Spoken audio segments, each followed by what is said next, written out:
KG chicken 180 ఉందని మా ఆయనైతే కేజీ చికెన్ తీసుకొచ్చేసాడు.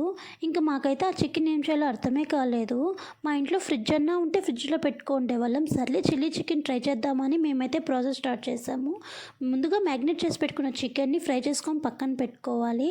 ఇంకా ఫ్రై చేసుకున్న ఆయిల్‌లోనే కట్ చేసుకున్న తెల్లగడ్డ, పచ్చిమిర్చి, క్యాప్సికమ్, ఆనియన్స్, క్యాబేజ్ వేసుకొని బాగా కలుపుకొని 1 స్పూన్ అల్లం వెల్లుల్లి పేస్ట్ వేసుకొని పచ్చివాసన పోయాక vinegar, soya sauce, chilli sauce, టమాటా సాస్ వేసుకొని బాగా కలుపుకొని మనకు రుచికి సరిపడంత సాల్ట్, కారం, ధనియాల పొడి, గరం మసాలా, చికెన్ మసాలా వేసుకొని 1 స్పూన్ కార్న్‌ఫ్లోర్‌ని బౌల్లో వేసుకొని మనకు సరిపడని నీళ్ళు వేసి బాగా కలుపుకొని ఆ మిశ్రమాన్ని ప్యాన్‌లో వేసుకొని బాగా కలుపుకొని ముందుగా ఫ్రై చేసి పెట్టుకున్న చికెన్ అందులో వేసుకొని బాగా కలుపుకొని టేస్ట్ చూసి 5 మినిట్స్ తర్వాత స్టవ్ ఆఫ్ చేసేయడమే.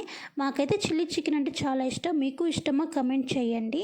ప్లీజ్ సబ్స్క్రైబ్ చేసుకోండి.